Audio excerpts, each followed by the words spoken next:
आश्रमातील सायंकाळची जेवणे झाली. सकाळच्या जेवणानंतर प्रार्थनेच्या वेळेपर्यंत हिरावयाला वगैरे आश्रमातील मंडळी जात. आश्रम होता त्या गावी नदी होती. नदीचे नाव बहुळा. नदी तीरावर एक लहानसे महादेवाचे देऊळ होते. देवळाजवळ पिंपळाचे मोठे पुरातन झाड होते. त्याला पार बांधलेला होता. त्या पाराजवळ गावातील मंडळीही कधी कधी येऊन बसत असत. गोविंद व श्याम बाहेर फिरावयास गेले होते. ते टेकडीवर जाऊन बसले होते. लहानगा गोविंद पावा गोड वाजवीत असे. त्याने आपली बांबूची बासरी बरोबर घेतली होती व तो वाजवीत होता. कवी हृदयाचा श्याम ऐकत होता.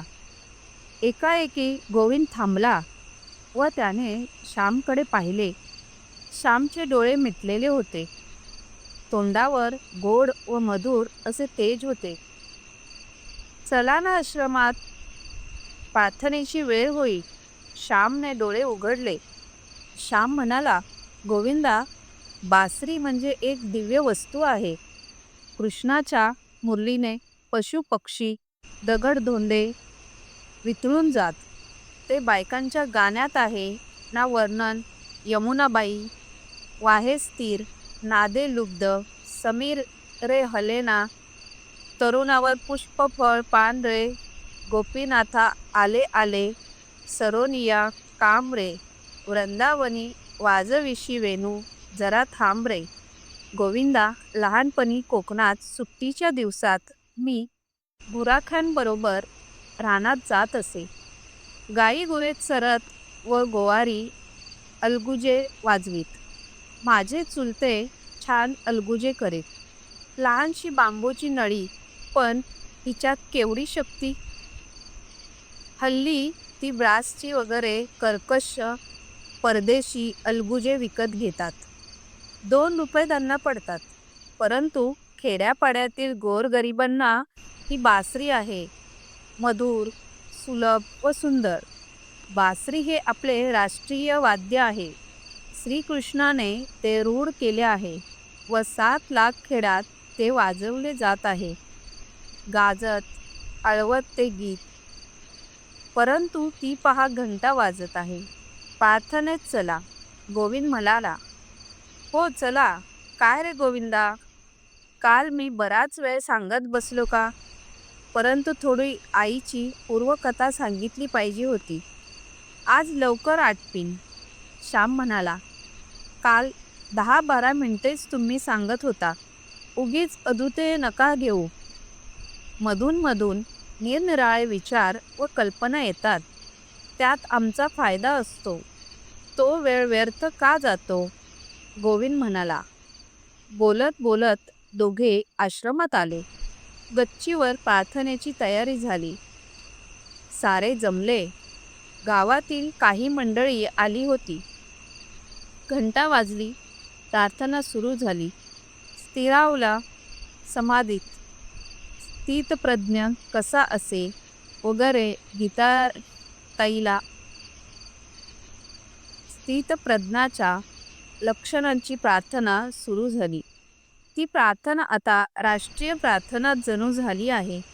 प्रार्थना संपताच श्यामच्या गोष्टीसाठी मंडळी अधीर झाली. श्यामने गोष्टीस सुरुवात केली.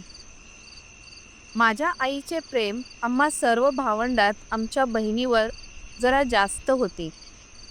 माझी बहीण जणू आईचीच प्रतिमूर्ती होती. आम्ही तिला अक्का म्हणतो.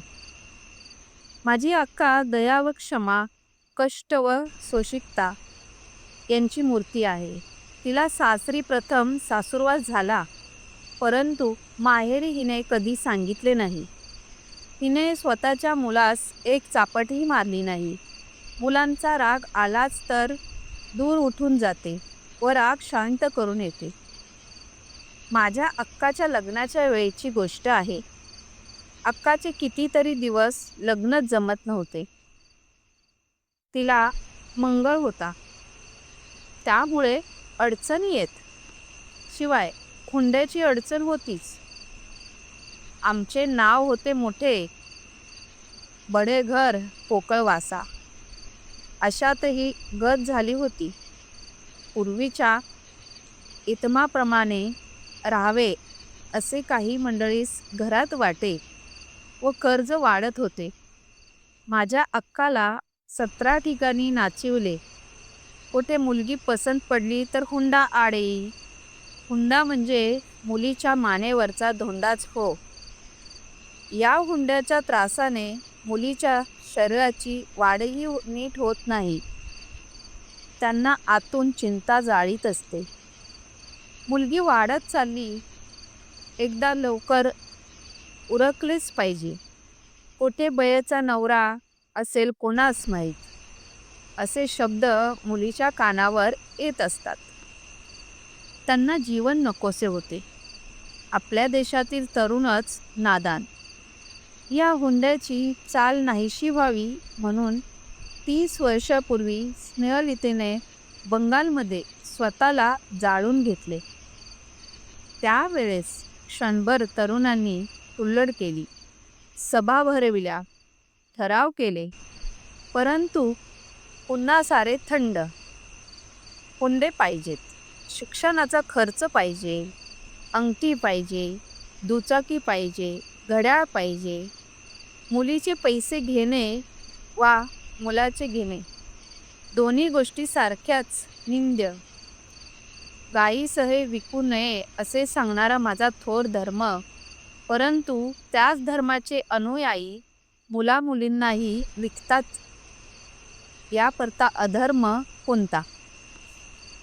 तोंडाने धर्माचा तोरा सारे मिरवतात, पण कृतीने धर्माची सारी थट्टाच आहे.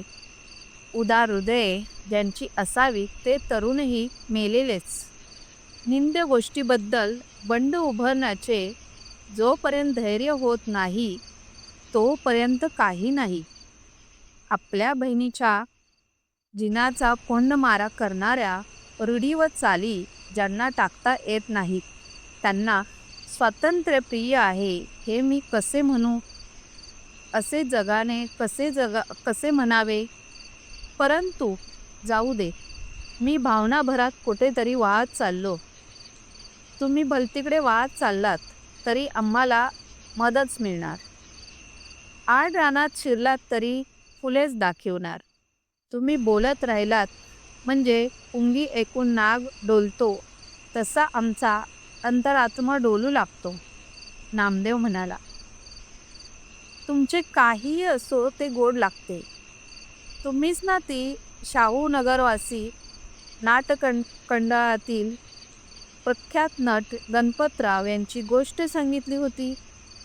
हेल्मेटचे नाटक जाहीर केलेले असावे, परंतु गणपतराव रंगभूमीवर येऊन तुकाराम नाटकातीलच बोलू लागले. प्रेक्षक म्हणत हेच चालू राहू दे. गणपतरावांचे सारे छान, तसेच तुमचे.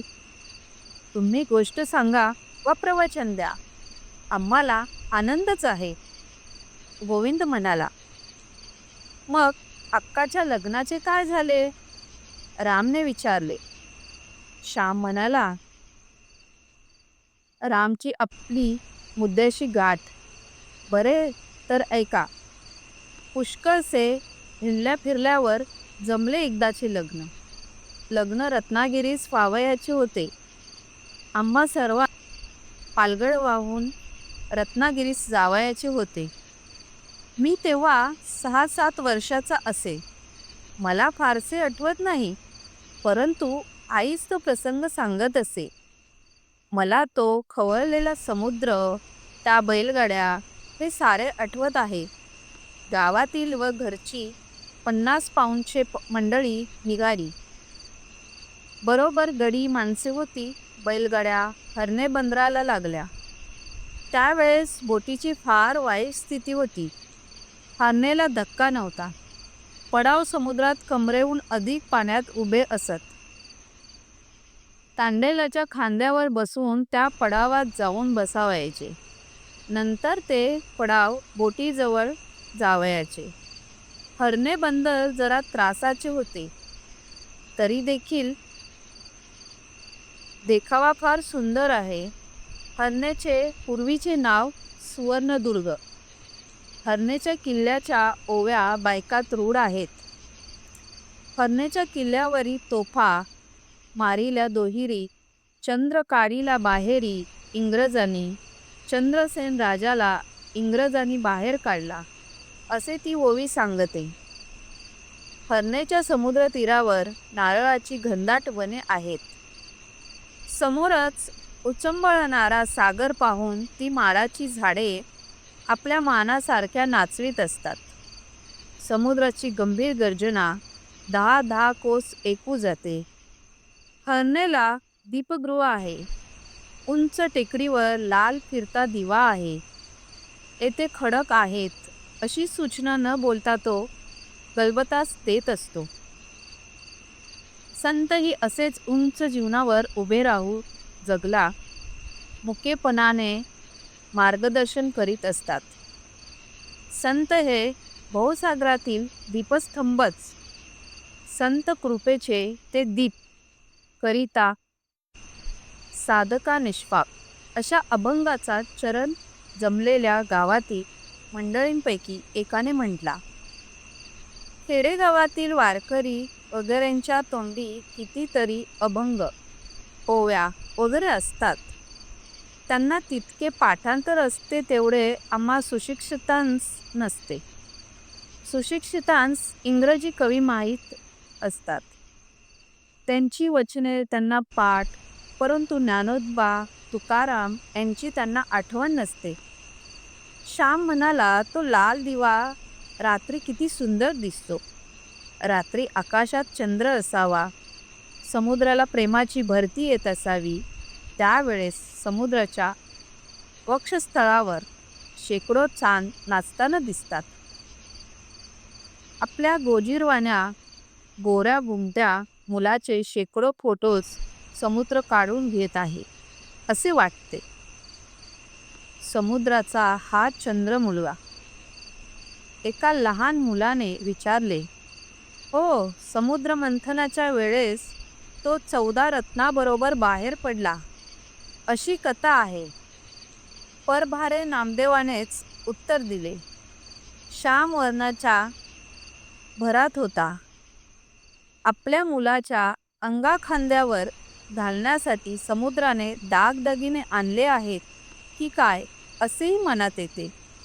किंवा चंद्रच शेकडो रुपये घेऊन खाली लाटांशी खेळण्यासाठी उतरला आहे असे वाटते. सारी मौज असते. वारे वाहत असतात, नारळी डोलत असतात, लाटा उसळत असतात, दीप चमकत असतो, चंद्र मिरवत असतो आणि पडाव भरत असतो. तांडेल व खलाशी यांची आरडाओरड चाललेली असते. कोणाची सामान राहून जाते, कोणाचे बदलते, कोणाचे हरवते, कोणाला पडाव लागतो, कोणाला उलटी येते. ती एखाद्याच्या अंगावर होते व मग तो उसळतो. हिंदुस्थानातील सारी अव्यवस्था, सारा गोंधळ, सारा उदासीनपणा, सारी सहानुभूती शून्यता येथे दिसून येते. आम्ही पडावात बसलो. पडाव चालू झाले. वल्लवणारे वल्ली मारू लागले. चुबुक चुबुक पाणी वाजत होते. वाऱ्यामुळे लाटांचे तुषार अंगावर उडत होते. शाबास, जोरसे असे वल्लवणारे म्हणत होते. पडावात ठेचाठेच होती. माझी आई अंगावरच्या मुलाला घेऊन बसली होती. माझी एक आत्याही तेथे बसली होती. आत्याच्याही अंगावर पिणारे मूल होते. आत्या आजारी असल्यामुळे तिच्या अंगावर दूध नव्हते. वरचे दूध मुलाला पाजित. परंतु वरच्या दुधाने तान्ह्या लेकरांना फारसे समाधान होत नाही. आईच्या दुधाची चव न्यारीच असते. ते नुसते दूध नसते, त्यात प्रेम वात्सल्य असते. म्हणून ते दूध बाळाला बाळसे देते, तजेला देते. ज्या देण्यात प्रेम आहे त्या देण्याने देणारा व घेणारा दोघांस परम सुख होते. किनाऱ्यावरील बैलाच्या गळ्यातील घंटांचा आवाज दुरून कानावर येत होता. बंदरावरील दिवे अंधुक दिसत होते. बोट दूर दिसावयास लागली होती. तिचा वरचा दिवा दिसू लागला होता. तरी बोट बंदरात येऊन तिला पडाव लागवयास अर्धा तास लागला असता. "अरे चावतोस काय असा? काय आहे प्यायला त्यात?" असे आत्या आपल्या मुलावर ओरडली. तो मुलगा अधिकच रडू लागला. काही केल्या राहीना. पडावातही गर्दी होती. इकडेच तिकडे वावयात जागा नव्हती. आजूबाजूला जेव्हा पुष्कळ लोक असतात तेव्हा जर मूल रडावयास लागले तर आयांना मेल्यासारखे होते. आपल्या मुलाने हसावे व खेळावे, सर्वांनी त्यांचे कौतुक करावे, त्याला घ्यावे, नाचवावे, मुके घ्यावे, यात आयांना परमानंद असतो. ते पाहून कृतार्थ वाटते. परंतु मूल जर रडू लागले तर मात्र फजिती. हसऱ्या मुलाला सारे घेतात. रडणाऱ्याला कोण घेणार? वास्तविक रडणाऱ्याला घेण्याची जास्त जरुरी असते, परंतु त्याचा सारे धिक्कार करतात. जगात सारे सुखाची सोबती, दुःखाला कोणी नाही. दिनाला जगात कोणी नाही, पतिताला कोणी नाही. ज्याला सहानुभूतीची अत्यंत जरुरी, त्यालाच त्याची अत्यंत वाद.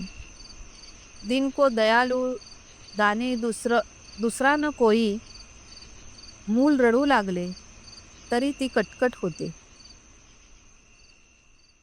झाला काय कार्ट्याला रडायला, अथवा असाच रोज रडतो वगैरे बोलणी आईच्या कानावर येतात व तिला वाटते की मुलासकट पृथ्वीच्या पोटात कडक व्हावे. चवचव करणारी तमासगीर मंडळीच जगाच्या बाजारात फार.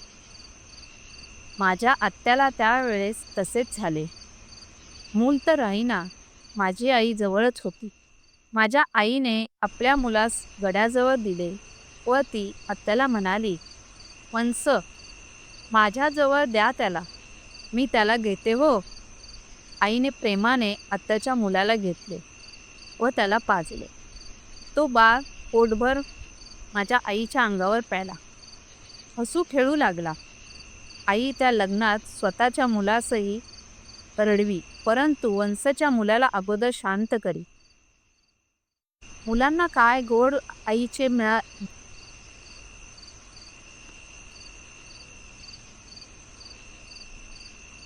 गोड दूध आईचे मिळाले की राजेच ते. आत्याचे मूल रडू लागताच आईने घ्यावे, पाजावे. आईने कधी कुरकुर केली नाही. उलट तिला परमधन्यता वाटे, परम सुख व समाधान वाटे. माझी आई ती गोष्ट एखाद्या वेळेस सांगे व म्हणे, "श्याम, अरे जवळ असे ते दुसऱ्यास द्यावे, दुसऱ्याचे अश्रू थांबवावे, त्याला हसवावे, सुखवावे. या आनंदासारखा आनंद नाही. स्वतःच्या मुलाचे श्याम कोणी गोड कौतुक करी, परंतु दुसऱ्याच्या मुलाचेही करी, तितक्याच प्रेमाने करी, तोच थोर." स्टोरी आवडल्यास लाईक करा, शेअर करा आणि सबस्क्राईब करा. धन्यवाद.